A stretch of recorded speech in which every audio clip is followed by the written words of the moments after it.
Engineer point school में जो मुझे मैथमेटिक्स ने जो सिखाया है वो सब बहुत ज़्यादा इम्पोर्टेंट रहा है। तो वैसा ही ईपी में रह के थोड़ा बहुत डेवलप हुआ। पूरा का पूरा फोकस किया इन्होंने पढ़ाई के ऊपर। 11वीं क्लास 12वीं क्लास अच्छी अध्ययन किया। ईपी के बाद में हमने बीटेक किया भैया ने भी, और मैं उसका मैकेनिकल इंजीनियरिंग था, मेरा सिविल इंजीनियरिंग था। और उसके बाद इत्तेफाकन से इनका जब जॉब लगा वो भी एक ही दिन लगा, तो ये और अच्छी बात है। जो ईपी स्कूल ने मेरे बच्चों को बहुत अच्छे से शिक्षा दी, प्रेरित किया। इंजीनियर्स पॉइंट खैरतल के डिजिटल प्लेटफॉर्म पर आप सभी का हार्दिक स्वागत है। आज हम आपको एक ऐसी प्राउड फैमिली से मिलवाएंगे जो हम सभी के लिए एक प्रेरणा का स्रोत है। मैं प्रेरणा का स्रोत इसलिए कह रहा हूँ कि बहुत सारे लोगों को कई बार छोटी मोटी सफलताएं मिल जाती हैं, तो उसके बाद में वो बैठ जाते हैं कि यार ठीक है, अब अपने जीवन में कंफर्टेबल जोन में चले गए हैं, अब उसके बाद में क्या ही करना है। फिर कहीं कि एक छोटी मोटी जॉब लग जाती है तो फिर सोचते हैं कि यार बैठ जाते हैं, आराम से अब इसी से जीवन निकाल लेंगे। आज हमारे साथ जो फैमिली है वहाँ 2 जुड़वा भाई बहन जन्म लेते हैं। उसके बाद में वो कक्षा 10वीं तक की अपनी पढ़ाई करके कक्षा 11वीं में ईपी में एडमिशन लेते हैं। कहानी यहीं से शुरू होती है असली, और वो कहानी क्या है वो आज हम इन्हीं की जुबानी सुनते हैं। तो हमारे साथ है निश्चय प्रताप और उनकी बहन नंदिता, और मेरे साथ उपस्थित है संस्था के निदेशक Azad sir and principal Rajesh sir. तो पहले मैं निश्चय प्रताप से ही शुरुआत करता हूँ। निश्चय प्रताप भी अपना इंट्रोडक्शन देंगे और कक्षा 11वीं से और उनकी आज तक की जो जर्नी रही है उसके बारे में हमें बताएंगे। मेरा नाम निश्चय प्रताप है। मैं 2017 में इंजीनियर पॉइंट स्कूल में ज्वाइन किया था। उस समय मैं ना तो ज़्यादा, मैं मीडियम क्लास एवरेज स्टूडेंट था, ना बहुत अच्छा ना बहुत ख़राब।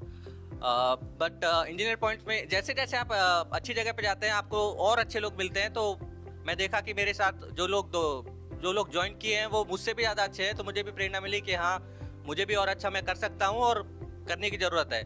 तो 2017 में मैं 11th क्लास पास आउट किया। 2018 में मैंने 12th क्लास पास आउट किया। मैं इंग्लिश मीडियम से था। मेरा RBSC में 93% परसेंटेज आया था 12th क्लास में। उसमें मेरे सिर्फ 4 सब्जेक्ट में मेरे 95 प्लस मार्क्स थे। ओनली हिंदी में मेरे 78 थे। Otherwise I would have gotten a lot more than what I got. मैं सबसे पहले कहना चाहूँगा कि इंजीनियर पॉइंट स्कूल में जो मुझे मैथमेटिक्स ने जो सिखाया है वो सब बहुत ज़्यादा इम्पोर्टेंट रहा है। अभी तक मैं सोचता हूँ कि हाँ अगर मैं वहाँ नहीं जाता या वहाँ मैं नहीं सीखता तो आज ज़्यादा स्ट्रगल कर रहा होता जितना मैंने स्ट्रगल किया है। उसके बाद 12th के साथ ही मैंने जेई मेंस पास आउट किया। मैं जेई मेंस के थ्रू NIT सिलचर आसाम में ज्वाइन किया।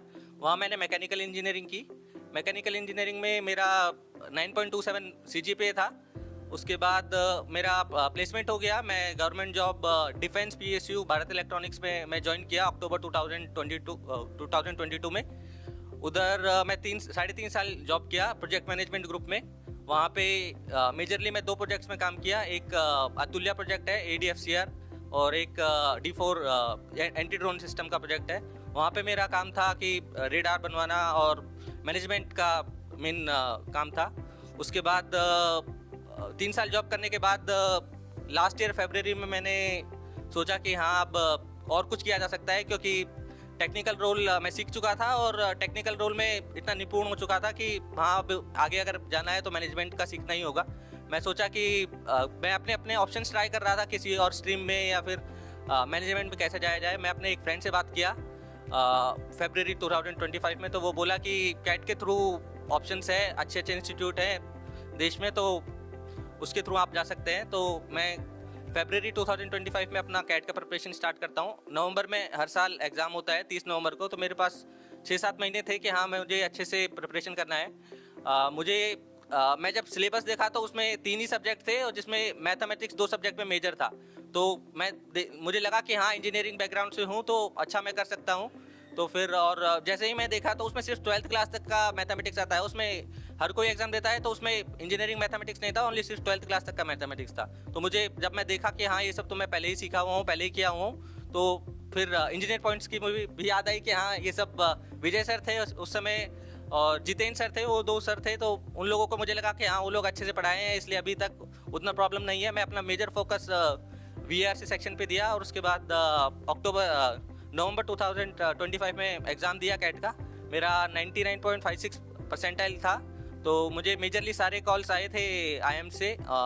फिर 28 फरवरी को मेरा इंटरव्यू था अहमदाबाद का। मैं अपना इंटरव्यू दिया 14 तारीख अप्रैल को मेरा रिजल्ट आया था। उसमें मैं देखा कि हाँ कन्वर्ट हो गया है, तो मुझे लगा कि अभी मेरे फैमिली से मेरे बात हो चुका था कि हाँ मैं ऐसा कुछ करने जा रहा हूँ, ऐसा कुछ प्लान है। तो वो लोग बोले कि हाँ अगर आपको लग रहा है ठीक है तो आप कर सकते हो। तो उस समय फिर मैं सोचा हाँ उसके बाद फाइनल डिसीजन लिया कि हाँ अभी जॉब छोड़ सकते हैं, कन्वर्ट भी हो गया है कॉलेज। तो उसके बाद मैं अपना रेजिग्नेशन दिया। मैं अपना 1.5 महीने का नोटिस पीरियड सर्व करके कुछ दिन के लिए यहाँ पे आया हूँ। उसके बाद मेरा 13 तारीख को सेशन स्टार्ट हो रहा है अहमदाबाद में, तो मैं वहाँ पे चले जाऊँगा।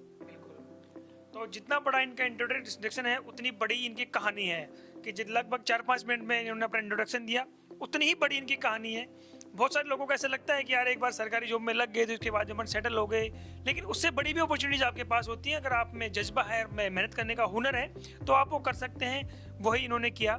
मेरे साथ संस्था के निदेशक आजाद सर हैं। मैं सर के पास जाना चाहूँगा। सर, जैसा कि निश्चय ने बताया कक्षा 11वीं में आपके पास गया था, जरा इसकी जो कहानी है कुछ आप अपने शब्दों में भी बताइए। सबसे पहले तो मैं निश्चय और उनकी फैमिली को पूरी बहुत बहुत बधाई और शुभकामनाएं। एक्चुअल में बच्चे में बहुत सारी चीज़ें हैं और आज ये जो रिजल्ट आया है ये कोई छोटा मोटा रिजल्ट नहीं है। IIM और वो भी अहमदाबाद, नाम सुनते ही हर आदमी एक बार तो सोचता है इतना बड़ा रिजल्ट इतने आसानी से, और वो भी खैरतल जैसे छोटे कस्बे में, और एक छोटा सा स्कूल जहाँ इंजीनियर पॉइंट में बच्चा पढ़ा, वहाँ से निकल के इतने बड़े रिजल्ट पे कैसे पहुँच सकता है। वो सिर्फ और सिर्फ इतना है कि बच्चों की अपनी मेहनत है। और इनकी बहन है नंदिता, ये भी यहीं पढ़ी है, दोनों जुड़वा, दोनों ही एक ही क्लास में पढ़े। और उसके बाद इत्तेफाकन से इनका जब जॉब लगा वो भी एक ही दिन लगा, तो ये और अच्छी बात है। क्योंकि जॉब लगने के बाद बच्चा वो सर कह रहे थे कि रिलैक्स जोन में आ जाता है, बिल्कुल आ जाता है। लेकिन इन बच्चों में कुछ अलग ही है, और अलग इन बच्चों में है। पर इन बच्चों ने जो कल मेरे को बताया उसमें और चीज़ इन्होंने दी। बोले सर पता नहीं यहाँ जो कुछ माहौल था ना वो आज हमें आज भी प्रेरित कर रहा है। आज भी हम उनसे इंस्पायर हो रहे हैं, जो स्कूल का जो माहौल था। क्योंकि जिस बच्चे को आज मैं ढूंढता हूँ कि वो बच्चा कहाँ है, तो पता लगा कि वो वहाँ लग गया, दूसरे का वो भी वहाँ लग गया। लगभग हमारे सारे बैच के बच्चे बहुत अच्छा सेट हो गए। तो एक अच्छा प्राउड फील होता है स्कूल के लिए भी, हमारे संस्था के लिए। और उन सारे टीचरों को हम इसीलिए धन्यवाद देना चाह रहे हैं कि उन्होंने बहुत कुछ इन बच्चों को दिया और बच्चों ने भी बहुत कुछ सीखा है। तो मैं तो यही कहूँगा कि बहुत अच्छा रिजल्ट है, और इससे बेहतर तो कोई रिजल्ट IIM अहमदाबाद में कोई बच्चा पहुँच जाए, इससे बढ़िया तो और क्या रिजल्ट हो सकता है। बिल्कुल। हमारे साथ संस्था के प्रिंसिपल राजेश सर भी हैं।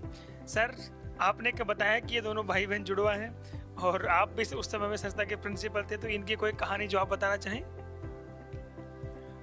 दोनों ही बच्चे बहुत मेहनती और प्रतिभा के धनी रहे। दोनों बच्चों ने 10वीं क्लास के बाद हमारे के पास 11वीं क्लास में आए। 11वीं क्लास में पूरा का पूरा फोकस किया इन्होंने पढ़ाई के ऊपर। 11वीं क्लास 12वीं क्लास अच्छी अध्ययन किया। हर जगह ये जहाँ भी इनको प्रॉब्लम आती वहाँ पूरा स्टाफ इनके साथ सहयोग के लिए तैयार रहता था। बेसिकली इन्होंने कहा कि मैथ्स वाले जीतन सर, विजय सर, तो वो आज भी हमारे साथ जुड़े हुए हैं। और निश्चय को जो मेन सिलेक्शन में चीज़ें आई कि मैथ्स जो इन्होंने वहाँ पढ़ा उसके दम पर ये आज यहाँ पहुँचा। तो मैं यही कहना चाहूँगा कि EP से जुड़कर इन्होंने यहाँ तक पहुँचा, बहुत अच्छा मुकाम हासिल किया, ये बड़े गर्व की बात है। और मैं साथ ही इनके मम्मी को बहुत बहुत बधाई देना चाहूँगा कि जिनके कारण से ये दोनों बच्चे यहाँ पहुँचे। एक इनका छोटा भाई और है, तीसरा, वो बच्चा भी EP से पास आउट है। मैंने पूरा का पूरा परिवार, जो 3 बच्चे हैं, तीनों EP से पढ़े और EP से पढ़ कर के सफल हो गए, वो मुकाम हासिल कर लिया और मेहनत के दम पर आज यहाँ पर पहुँचे। मेरे साथ अभी आपने 2 जुड़वा भाइयों में से सिर्फ एक भाई की कहानी सुनी है, 2 जुड़वा भाई बहनों में से। अब मैं आपको इनकी बहन की कहानी सुनाता हूँ। हमारे साथ नंदिता है। नंदिता, आप प्लीज अपने बारे में बताएं। मेरा नाम नंदिता है। जैसे कि सर ने बोला, सबने बताया, 10th के बाद में सेकंड ऑप्शन था ही नहीं कि कहाँ पे एडमिशन लेना है। जो एक ऑप्शन था हमारे पास वो इंजीनियर्स पॉइंट ही था। वहीं पे हमने स्टार्टिंग मई और अप्रैल, आई डोंट रिमेम्बर करेक्टली, लेकिन डेमो क्लासेस स्टार्ट कर दिया था। एक होता है ना कि चूज करना है कि ठीक है आपको कहाँ पे पढ़ना है, वो था ही नहीं हमारे पास। वो ईपी है, ईपी के बाद में हमने बीटेक किया भैया ने भी, और मैं उसका मैकेनिकल इंजीनियरिंग था, मेरा सिविल इंजीनियरिंग था। सो सिविल से हूँ तो फिर मैकेनिकल या फिर मैथमेटिक्स है वो सबसे इम्पोर्टेंट है। जैसे अभी मैं साथ में एमबीए भी कर रही हूँ, तो इवन मेरे को मेरी क्लासेस जो न्यूमेरिकल क्लासेस है उसको देखने की जरूरत नहीं पड़ती, क्योंकि वो जो कंसेप्ट है वो बेसिकली 12th और 11th क्लासेस में ही क्लियर हो चुका है। तो फिर मैं भैया को बहुत कंग्रेचुलेशंस बोलूँगी। Thank you. तो मैं इनकी माताजी भी हमारे साथ हैं। मैम, आपने कक्षा 11वीं में अपने दोनों बच्चों का एडमिशन ईपी में करवाया, आज आपके दोनों बच्चे सफल हैं, आप क्या कहना चाहोगे? मैं पहले तो सभी टीचर्स को बधाई देना चाहूँगी, क्योंकि माँ बाप के साथ साथ टीचर का भी बहुत बड़ा योगदान होता है। जो ईपी स्कूल ने मेरे बच्चों को बहुत अच्छे से शिक्षा दी, प्रेरित किया। जहाँ भी उनको कोई समस्या आई तो सब समस्या में इन्होंने मेरा साथ दिया, बच्चों का साथ दिया। तो जब मेरे पास में 10th पास की थी बच्चे ने, जब ईपी स्कूल से कुछ टीचर आए थे तो मुझे लग रहा था कि भाई मेरे बच्चे के टाइम के बाद में बड़े उसमें जा रहे हैं, और उसमें भीड़ भी बहुत ज़्यादा आई। उस समय फिर मैं टीचर ने समझाया कि अभी तो आपके बच्चों को छोटी भीड़ मिल रही है, आगे कॉलेज में जाएंगे तो इससे भी ज़्यादा भीड़ मिलेगी, तो भीड़ में से ही कुछ बच्चे निकल के आते हैं। तो उसी दिन मैंने सोचा कि मेरे बच्चों को ईपी में मुझे डालना चाहिए, तो मैंने अपने बच्चों को ईपी में भेजा, और आज वही बच्चे मेरे IIM अहमदाबाद में जा रहे हैं, और इन्होंने बहुत अच्छा, बहुत बहुत बधाई। और ऐसे टीचर्स और ऐसा समाज जो हर माँ बाप को ऐसे बच्चे मिले, मैं तो यही कहना चाहूँगी। अभी मैं निश्चय आपके पास आना चाहूँगा कि एक माता पिता के लिए सबसे बड़ी गर्व की बात ये होती है कि उनके बच्चे कामयाब हो जाएं। आप भी कामयाब हुए, आपकी बहन भी कामयाब हुई, और आपका जो छोटा भाई है वो भी कामयाब हो गया। आप जो अभी आपके क्षेत्र के जो नौनहार विद्यार्थी जो भी तैयारी कर रहे हैं, जो पढ़ाई कर रहे हैं, आप उनको क्या मैसेज देना चाहोगे? मेरी तरफ से मैसेज यही होगा कि पहले तो आप ऐसे बच्चों से जुड़िए जो आपसे बेहतर हो। अगर आप अपने बेहतर बच्चों से जुड़ेंगे तभी आप और अच्छा कर पाएंगे। अगर आप एवरेज स्टूडेंट के साथ रहेंगे तो आप भी एवरेज रह जाएंगे। पहला मुझे ऐसा लगता है। मैं NIT सिलचर में गया, मुझे लगा कि हाँ भाई, मुझसे भी ज़्यादा अच्छे बच्चे हैं यहाँ पे, अगर मैं इनके साथ रहूँगा तो मैं इनका जैसा बनूँगा, और अगर मैं और अच्छा कर सकता हूँ। तो मेरा पहला तो ये था। दूसरा, मैं सोचता हूँ कि सब कुछ ज़रूरी है, लेकिन आपको अगर कंफर्टेबल होता है दिन में पढ़ने के लिए तो आप दिन में पढ़िए। आपको लगता है कि मैं रात में अच्छा कर सकता हूँ, आप रात में कीजिए, बट आपको पढ़ाई करना है। ऐसा नहीं है कि अभी दिन में करूँगा फिर बाद में करूँगा, रात में करूँगा, वैसा नहीं होना चाहिए। प्लस अगर आप 12th तक है तो मोबाइल का लगता नहीं कि आवश्यकता है। आजकल बहुत सारी चीज़ें ऑनलाइन मिलती हैं और उनकी ज़रूरत भी है, बट आप कोई और साधन ढूंढ सकते हैं कि आपको मोबाइल का यूज़ ना करना पड़े। मैं 12th तक मेरी मम्मी का ही मोबाइल यूज़ करता था, तो मुझे लगता है कि मोबाइल यूज़ ना करना एक बेटर चीज़ रहेगी। बिल्कुल। मैं नंदिता के पास जाना चाहूँगा। नंदिता, आपने कक्षा 12वीं की पढ़ाई करने के बाद में आप बाहर चले गए। शायद वो बातें 5-6 साल पुरानी हैं, क्योंकि बहुत सारे ग्रामीण परिवेश में जब लड़कियां पढ़ती हैं तो उनको लगता है कि बाहर जाकर के शायद हम उतना अच्छा कर पाएंगे, नहीं कर पाएंगे, ऐसा हो पाएगा या नहीं हो पाएगा, मैं कैसे रहूँगी, मेरा मन कैसे लगेगा, घर से दूर मैं कैसे रहूँगी। आप जो अभी तैयारी कर रही हैं, आपकी जो छोटी बहनें हैं, आप उनको क्या मैसेज देना चाहोगे? और जो कक्षा 10वीं पास की है उनके लिए स्पेशल आप क्या कहना चाहोगे? मैं बस इतना ही कहना चाहूँगी कि अपने आप को कब नहीं समझना है कि मैं ये नहीं कर सकती, या फिर मैं लड़की हूँ तो फिर बाहर जाके नहीं रह सकती हूँ, बाहर जाके नहीं पढ़ सकती हूँ। मैं पूरा 3-3.5 साल से अभी बाहर हूँ, जॉब कर रही हूँ, और इवन 4 साल मैं हॉस्टल में ही रही हूँ। तो एक जैसा भैया ने बोला ना कि भीड़ में से निकल के, मम्मी ने बोला, तो वैसा ही ईपी में रह के थोड़ा बहुत डेवलप हुआ। जितना ज़्यादा हम लोगों से मिलते हैं उतना ज़्यादा ही हम शायद एक कॉन्फिडेंस आता है बात करने का। तो वही चीज़ ईपी में रहा, उसके बाद में फिर कॉलेज में रहा, तो फिर ये कि अपने आप को कम नहीं समझना है, और कॉन्फिडेंस लेवल ऐसा नहीं कि मैं नहीं कर सकती हूँ, वो हमेशा से बस ध्यान रखना है अपने आप को। बिल्कुल। मैं अंतिम सवाल है मेरा आपसे, अगर आप अपनी जर्नी को में ईपी का कितना बड़ा योगदान मानती हैं, और आप 1 मिनट में अगर आपकी जर्नी को समराइज करना चाहें तो क्या कहना चाहोगे? ऐसा है कि स्टार्ट किया वहाँ से, सेकंड ऑप्शन नहीं था कि नहीं कोई दूसरा चीज चूज करना है, वही चूज किया, वहीं से निकले। और इवन कॉलेज, मतलब जब कॉलेज में हम एडमिशन ले रहे थे तो क्या करना है, हमारे पापा सबसे पहले हमको ईपी में ही लेकर गए थे। जब सर आजाद सर, राजेश सर हमसे आगे मिले थे, जब 12th का रिजल्ट आया था, उसके बाद में जो मोटिवेशन मिलता है वो सबसे बड़ी चीज है। अभी भी हम लोग कुछ नया स्टार्ट कर रहे हैं, जैसे भैया को अभी एमबीए में एडमिशन मिला है, तो फिर एक ये कि नहीं, जो ग्रोथ जहाँ से हम लोग उठे हैं उसका सबसे बड़ा योगदान रहता है। आप अपनी जर्नी को समराइज करें 1 मिनट में। कल मैं ईपी स्कूल गया था, तो मुझे विजय सर मिले केमिस्ट्री वाले।